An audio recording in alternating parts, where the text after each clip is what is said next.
하나님 감사합니다. 오늘도 우리를 불러주셔서 감사합니다. 새로운 은혜와 하나님의 또 생각과 하나님의 마음을 품는 시간들이 되게 하여 주시옵소서. 무너진 우리의 삶이 다시 하나님의 질서로 세워지게 하시고, 어떠한 환경 가운데 또 어떤 문제가 있더라도 오늘 이 시간 말씀 들을 때 하나님 그 해결을 보게 하시고 하나님 바라볼 수 있도록 믿음 주시옵소서. 주님 감사합니다. 예수님의 이름으로 기도합니다. 아멘.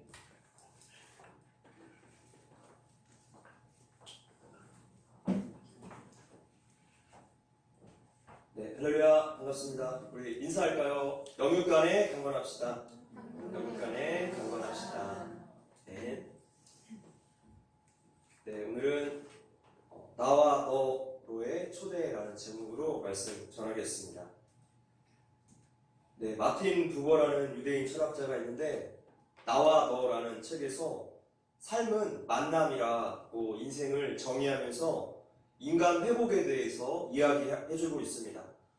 사람과의 관계성 속에서 인생의 존재의 의미를 찾아야 한다는 것이죠. 관계를 인간의 본질로 본 것입니다. 그런데 물질 만능주의를 추구하는 이 시대 속에서 사람과 사람 사이의 관계가 나와 너가 아니라 나와 그것의 관계가 되었다는 것입니다. 안타까운 것은 이것이 누구 한 사람의 이야기가 아니라 세상이 날이 갈수록 점점 더 이렇게 변해가고 있다는 것이죠.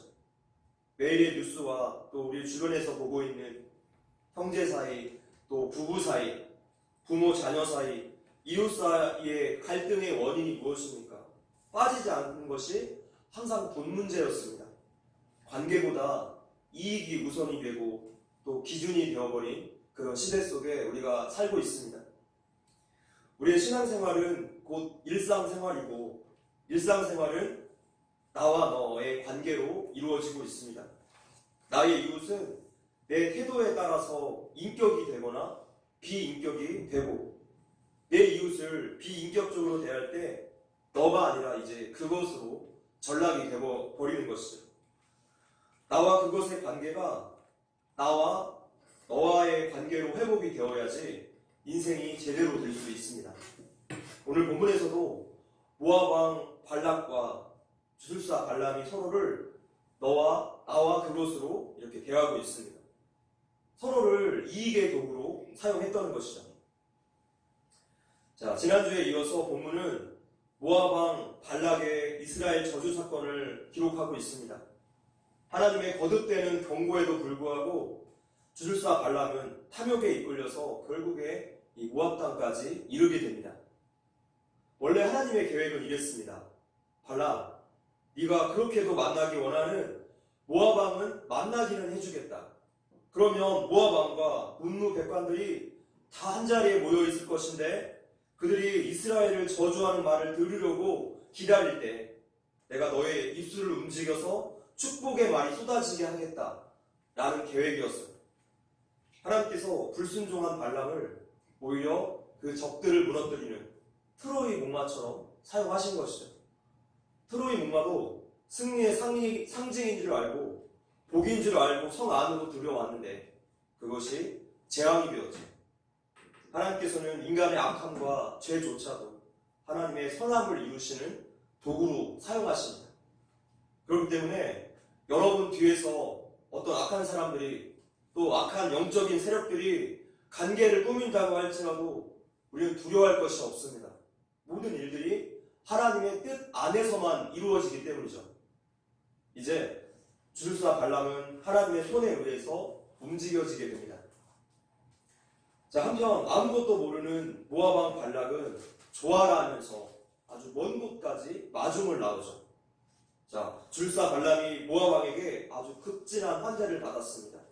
36절부터 보겠습니다. 시작. 발락은 발람이 온다함을 듣고 모압 변경의 끝 아르논가에 있는 성읍까지 가서 그를 영접하고, 자, 모압 왕은 이제 다 되었구나 라고 생각을 했던 것 같습니다.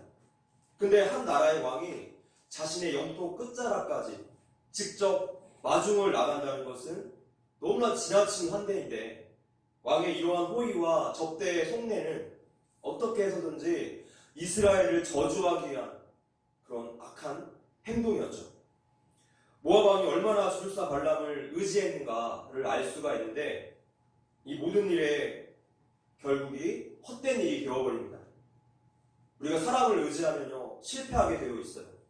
시편 말씀 합독할까요? 시작.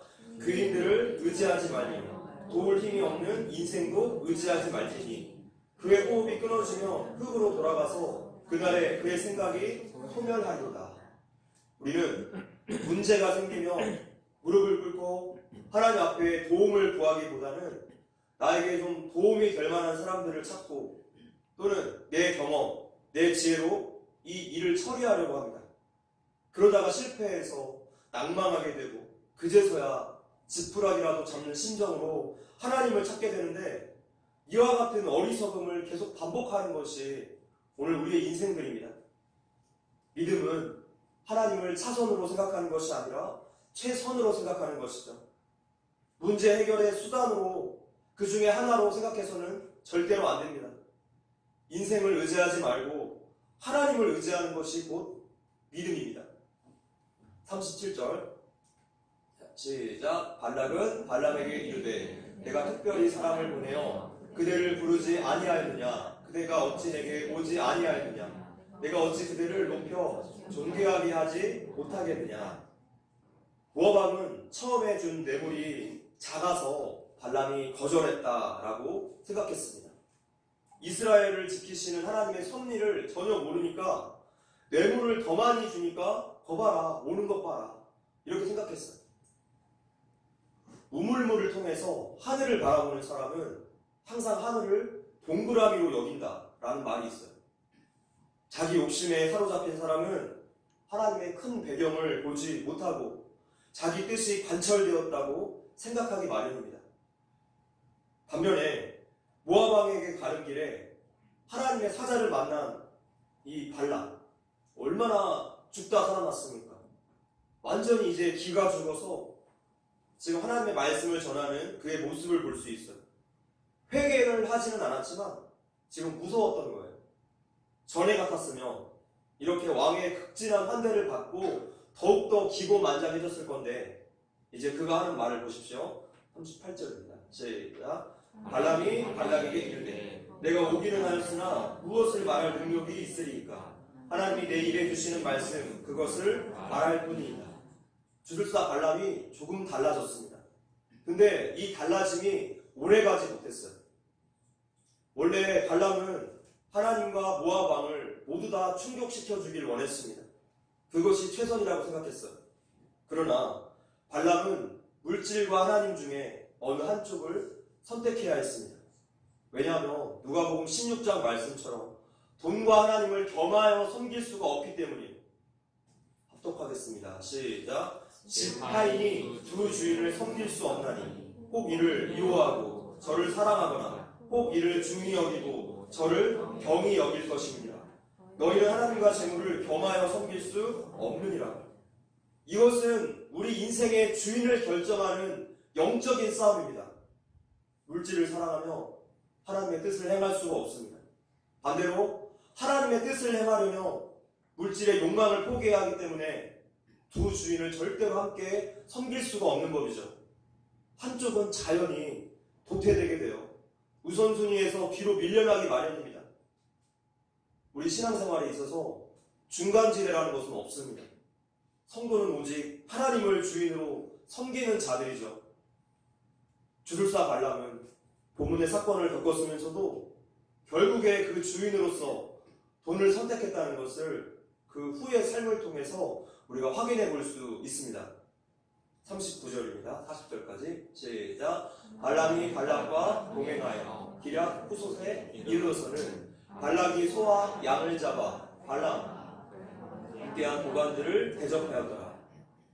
소와 양을 잡았다는 것은 음식을 제공하기 위한 그런 목적뿐만 아니라 재물이라는 뜻이 있어요.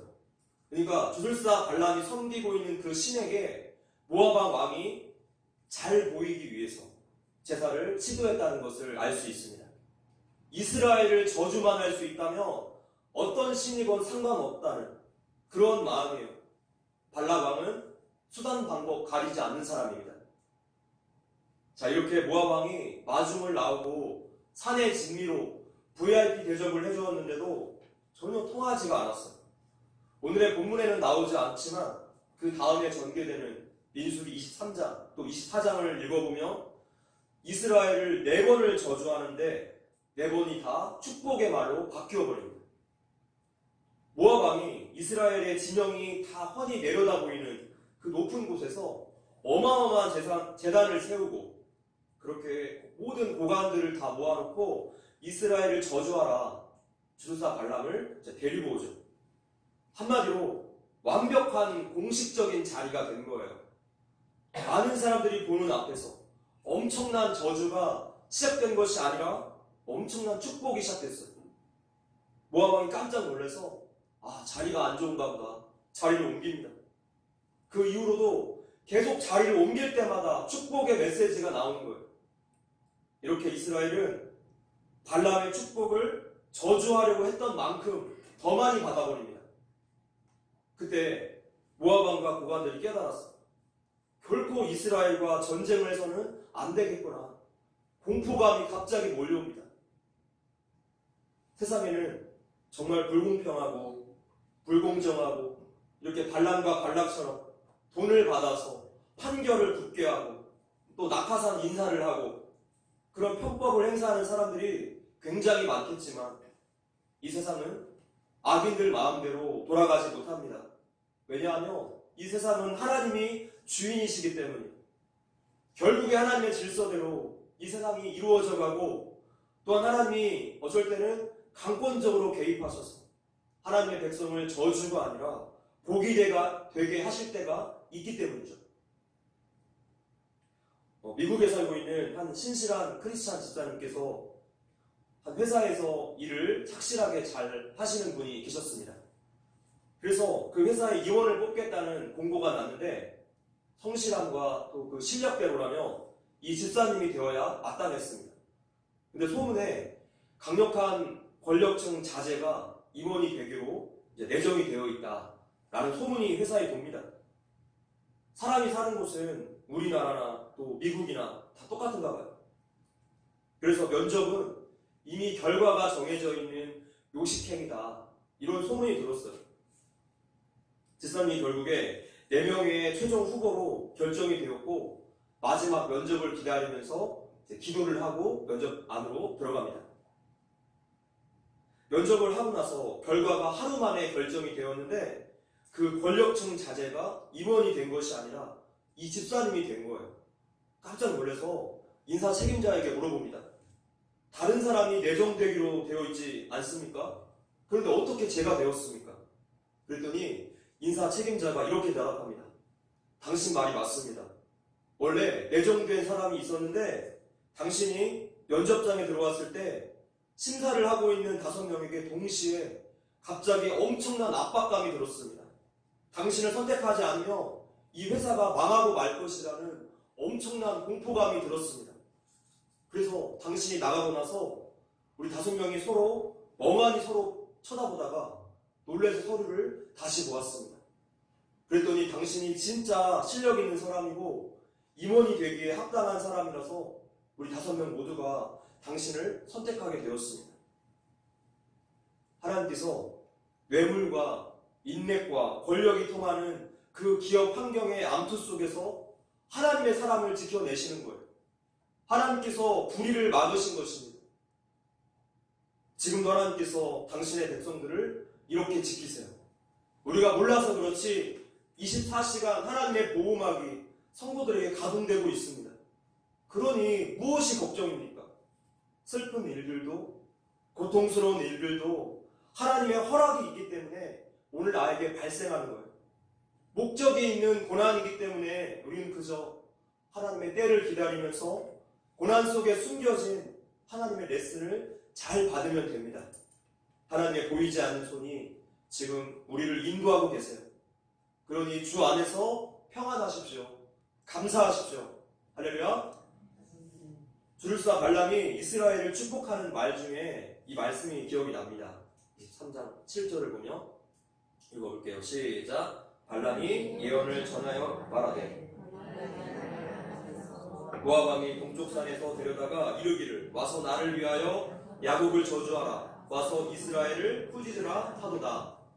하나님이 저주하지 않으신 자를 내가 어찌 저주하며 여호와께서 꾸짖지 아니하신 자를 내가 어찌 꾸짖으랴. 세상에 그 어떤 것도 우리를 하나님의 사랑에서 끊어낼 수가 없는 것이죠. 하나님께서 이 악한 자들을 심판하시고 당신의 백성들을 지켜내십니다.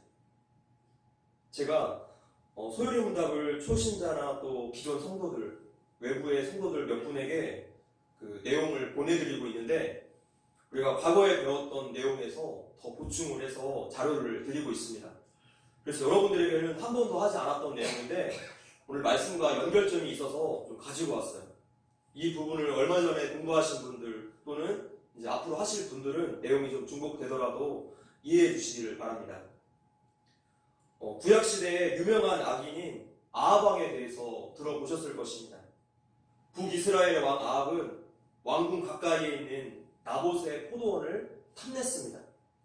그러나 나봇은 조상의 유산을 다른 사람에게 주는 것이 하나님 말씀에 어긋난다. 그래서 거절하죠. 이에 아합이 아내 이세벨의 조언에 따라서 거짓 증인들을 세우고 나봇을 모함합니다. 하나님과 왕을 저주했다라는 누명을 쓰고 나봇이 돌에 맞아 죽게 돼요. 이 악한 사건에 대해서 선지자 엘리야가 개들이 나봇의 피를 핥은 바로 그곳에서 너 아합의 피도 핥을 것이다 라는 무서운 예언을 하게 됩니다. 그로부터 시간이 많이 흘렀어요.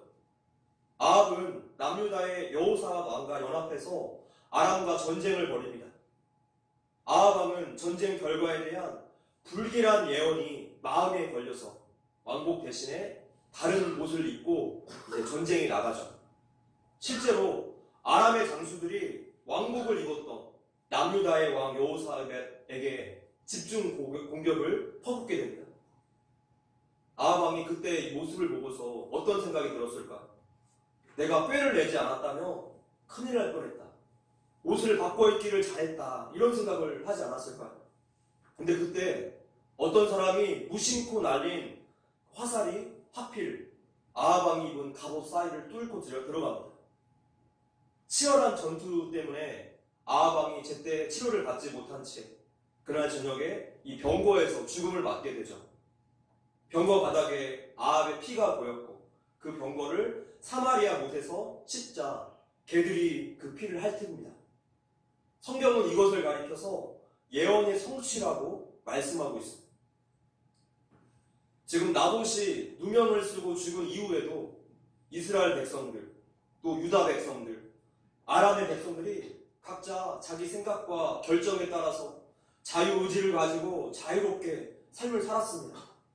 근데 하나님께서 이런 사람들 각자의 판단과 행동을 모두 사용하셔서 예전 말씀하셨던 그 예언을 그대로 이루십니다. 하나님은 이 일을 무심코 날아간 이 화살을 통해서 이루시는 거예요. 우리는 무심코 쏜 화살을 가지고 아합을 심판하신 하나님의 놀라운 섭리를 보게 됩니다. 자, 모든 것이 하나님의 뜻대로 이루어지는 이 세상 가운데 악인의 괴계가 세워질 수가 없는 거예요. 악인이 끝까지 형통할 수 없는 법이죠. 우리도 하나님 앞에서 죄를 짓고 회개하지 않는다면 무심코 했던 어떤 일이 어느 날 나에게 재앙으로 돌아올 수 있어요.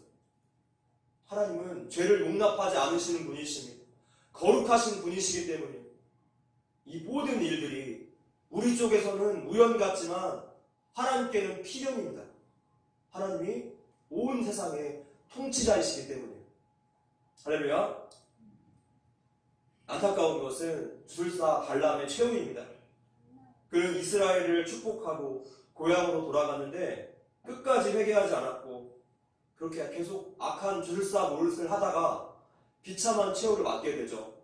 여호수아서에서 그의 행방이 발견됩니다. 읽어볼게요. 시작. 형제 시온의 온 나라라 모세가 시온을 그 땅에 거주하는 시온의 군주들 곧 미디안의 귀족 에이와 레겜과 술과 훌과 레바와 함께 죽였으며 이스라엘 자손이 그들을 상을 욕하던 중에 부올의 아들 점술과 발람도 칼날로 죽였더라. 발람에게 뇌물을 썼던 모압 왕 발람 또한 최후의 비참한 그런 일을 맞게 됩니다.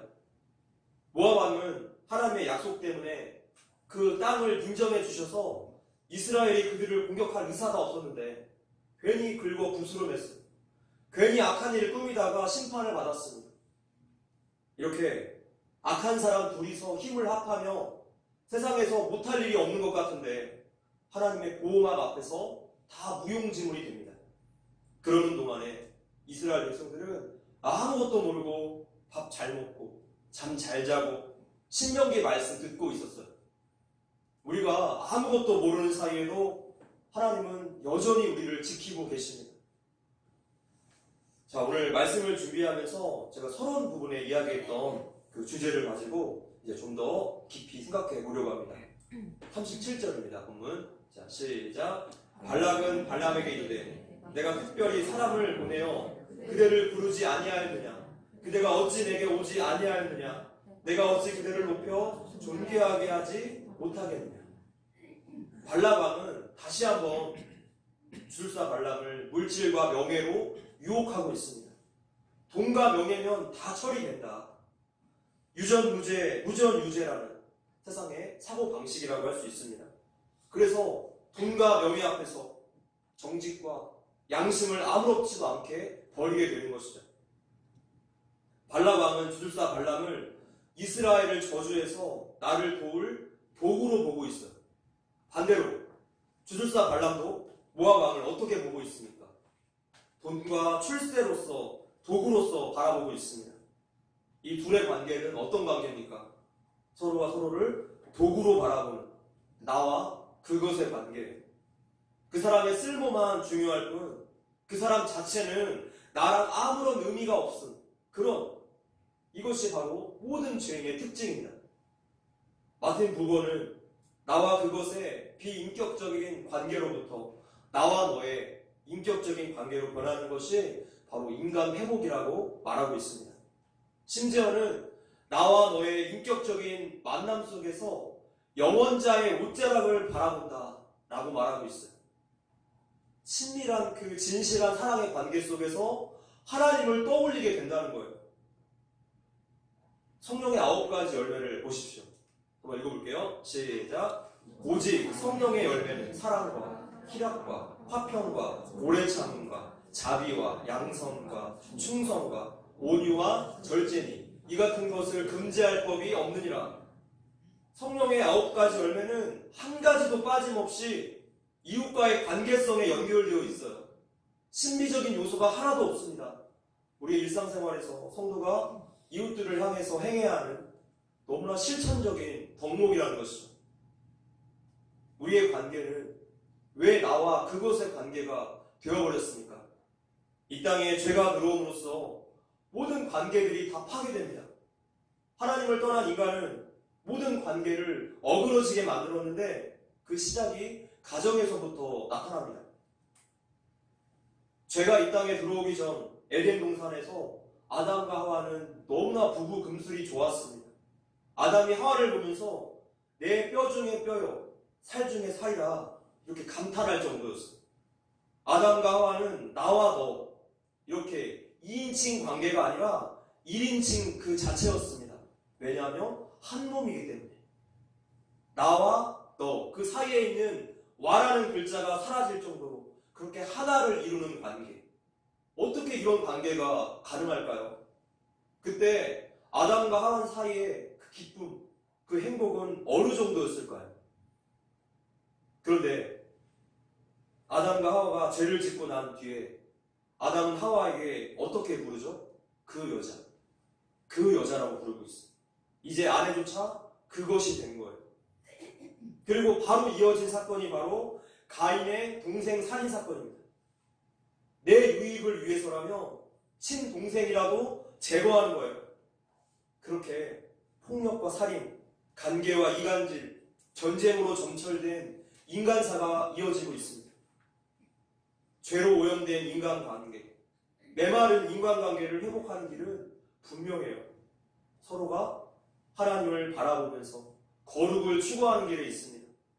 거룩이 무엇입니까? 죄를 떠나서 하나님 앞에서 부단히 서는 거예요. 거룩을 추구하며 자연히 관계를 소중하게 여길 수밖에 없는 것이죠. 왜냐? 하나님의 말씀이 이웃 관계가 어떠해야 하는가 늘 나를 사정없이 찌르기 때문입니다. 이 말씀 앞에 설 때 우리가 어떻게 이웃에게 함부로 할 수 있겠습니까? 우리가 거룩을 추구하면 추구할수록 내 뼈 중에 뼈요, 살 중에 살이다. 이 고백과 감동을 다시 회복할 수 있게 됩니다. 수요 기도의 말씀처럼 우리 신앙의 척도가 어디 있습니까? 이웃 관계 속에서 확인되어져야만 하는 거예요. 내 연약한 모습 그대로를 사랑해주는 사람이 있다면 그 사람은 정말로 행복한 사람일 것입니다. 더 나아가서 우리를 존귀한 자로 여겨주시는 그런 사람이 있다면 우리의 인생은 정말 성공한 인생일 거예요. 중요한 것은 그런 분이 계시고 모든 성도들이 바로 그런 사랑을 받는 존귀한 자들이라는 것이죠. 어떤 소년이 있었는데 항상 나무에게로 왔습니다. 나무는 소년을 너무나 사랑했고 이 소년이 올 때마다 너무나 기쁘고 행복했어요. 소년은 나무 줄기를 타고 올라가기도 했고 나무에 있는 열매를 따먹기도 합니다. 그네도 타고 또 잎사귀로 왕관도 만들면서 매일매일 그렇게 재밌게 놀았어요. 소년도 이 나무를 너무나 사랑했는데 시간이 지나고 자라면서 더 이상 나무에게 찾아오지 않게 됩니다. 그렇게 오랜 시간이 흘러서 소년이 나무를 찾아왔는데 나무가 너무나 기뻐합니다. 이제 소년이 놀기 위해서 온 것이 아니라 돈이 필요하다면서 나무에게 물었습니다. 나무는 자기가 가지고 있는 이 사과 열매를 따서 팔라고 합니다. 그래서 소년이 사과를 다 따서 가져가 버리죠. 또 오랫동안 찾아오지 않다가 오랜만에 찾아와서 나무에게 이제 집을 짓고 싶다라고 말하죠. 나무는 내 가지를 베어가서 집을 지어 라고 말합니다. 그래서 소년이 나무의 가지를 다 베어갖고 나무는 행복했습니다. 이제 소년이 늙어서 나무를 찾아왔는데 이번에는 배를 만들고 싶다라고 말하니 나무는 자신의 기둥을 베어서 배를 만들라고 말합니다. 그렇게 소년이 나무를 베어서 가져갔어. 나무는 너무나 행복했습니다. 이제 소년이 완전히 늙어서 나무에게 찾아왔는데 나무는 더 이상 소년에게 줄 것이 없었습니다. 소년은 그냥 앉아서 쉴 곳이 필요했는데 나무는 자신의 밑둥에 앉아서 쉬라고 말합니다. 그렇게 나무 밑동에 이 소년이 앉아서 쉬게 됩니다. 나무는 행복했습니다. 이게 끝 마지막 문장이었어요. 아낌없이 주는 나무라는 유명한 이야기죠. 어릴 적에 보던 동화를 최근에 우연히 다시 보게 되었는데 너무나 새로운 감동을 주었습니다. 너무나 내용이 은혜 자체예요. 이 소년에게 놀이터가 되어주고 열매가 되어주고 가지를 주고 또 기둥을 주고 쉼터가 되어준 나무는 우리 예수님 같지 않습니까? 그분은 우리를 위해서 그 모든 것을 다 내어주셨어요. 그 압도적인 사랑 앞에서 죄에 물들고 세상에 왜곡된 우리의 생각들, 우리의 마음들은 다 녹아내려요. 하나님은 내 존재 자체를 사랑하신다고 말씀하셨는데 그것은 내 조건이나 내 상태와는 전혀 상관이 없는 그런 사랑입니다. 하나님께서 우리를 향해서 이렇게 고백하세요. 스바냐서 말씀 시작. 너의 하나님 여호와가 너희 가운데에 계시니 그는 구원을 베푸실 전능자시라. 그가 너로 말미암아 기쁨을 이기지 못하시며 너를 잠잠히 사랑하시며 너로 말미암아 즐거이 부르시며 기뻐하시리라 하리라. 아멘. 너로 말미암아 기쁨을 이기지 못하시는 하나님. 이게 얼마나 놀라운 사랑의 고백입니까? 우리와 사랑의 교제를 하기 위해서 인간이 생존하기에 필요한 모든 우주 만물을 만드셨고 이제는 죄로 죽어가는 자녀들을 구원하시기 위해서 하나님이 직접 이 땅에 오셔서 십자가의 제물이 되어주십니다. 그분의 공의와 사랑이 만나는 이 십자가에서 우리를 향한 사랑을 증명해 보여주셨어요. 사랑은요, 다른 것으로 대체할 수가 없는 것이죠. 오직 너뿐이어야 한다는 거예요. 오직 너 아니면 안 된다는 거예요. 요한복음 3장 16절 말씀에 하나님이 세상을 이처럼 사랑하사 독생자를 주셨으니 이는 그를 믿는 자마다 멸망하지 않고 영생을 얻게 하려 하심이라. 하나님의 이러한 사랑에 우리를 수단이나 도구로 대함이 낄 자리가 있겠습니까? 하나님의 사랑을 깊이 묵상하면 묵상할수록 내 마음과 인생이 든든해지는 거예요. 내 안에 있는 그 본질적인 고독감, 불안감이 떠나갑니다. 더 나아가서 우리가 이웃을 대하는 방식도 하나님을 닮아갈 수밖에 없어요. 하나님의 이 강력한 사랑은 나와 그것의 관계를 나와 너의 관계로 바꾸어 놓아요. 그 사랑 앞에서 성도는 사랑을 도구로 볼 수 없습니다. 그래서 성도된 우리는 하나님의 말씀을 배우고 또 배워야 돼요. 은혜의 자리에 날마다 머물러야지 우리가 이웃을 은혜롭게 대할 수 있는 그 힘을 공급받을 수 있을 것입니다. 말씀을 맺겠습니다. 발락과 발람 사건을 통해서 우리는 하나님이 어떤 분이신가를 배우게 됩니다. 하나님은 우리를 지키시는 분이세요. 우리를 너무나 사랑하시는 분이십니다. 또한 무심코로 섭리하시는 분이시죠. 또한 하나님은 관계의 하나님이십니다. 그분이 우리를 대하신 방식과 그 마음을 안다면 우리 또한 같은 방식과 마음으로 우리 이웃을 대할 수밖에 없어요. 모든 사람을 나와 너로서 만납시다. 매일매일 하나님의 말씀 앞에서 거룩을 추구하십시오. 하나님의 사랑이 우리를 결국에 사랑하는 그 자리로 변화시키실 것을 믿습니다. 그것이 우리를 향한 하나님의 부르심의 목적이기 때문입니다. 아멘. 이 시간 주만 바라볼지라 함께 찬양하겠습니다.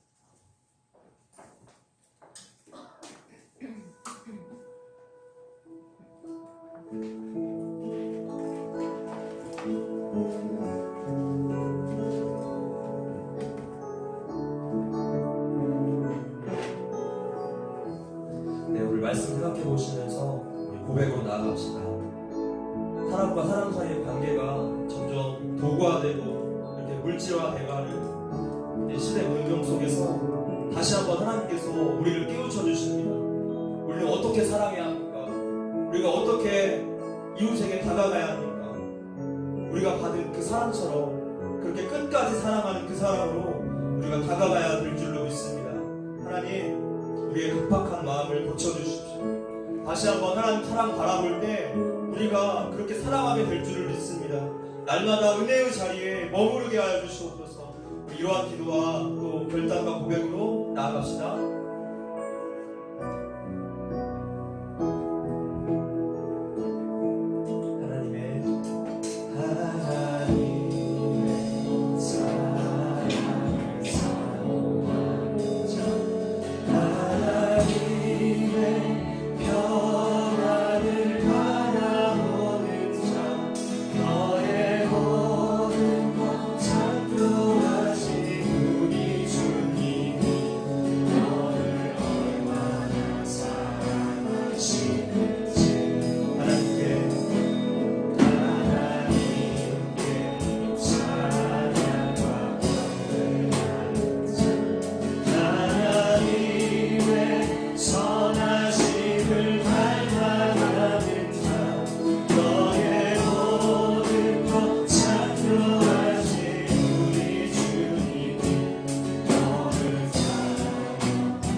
기도하겠습니다. 하나님, 우리의 강팍한 마음들, 이웃을 대하는 태도를 이 시간 다시 한번 뒤돌아보게 하시고 하나님의 사랑 방식과 하나님의 대함으로 우리 우리도 이웃들에게 대할 수 있도록 주님 붙잡아 주시옵소서. 하나님 이 시간 우리 함께하여 주시옵소서. 함께 기도하겠습니다. 하나님 우리 마음을 붙여주시옵소서.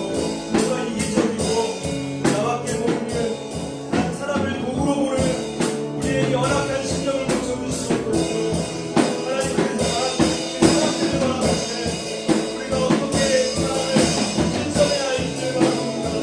하나님 우리의 연약함을 붙여주시고 하나님 그 사람으로 우리도 대할 수 있게 하시옵소서.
하나님 감사합니다.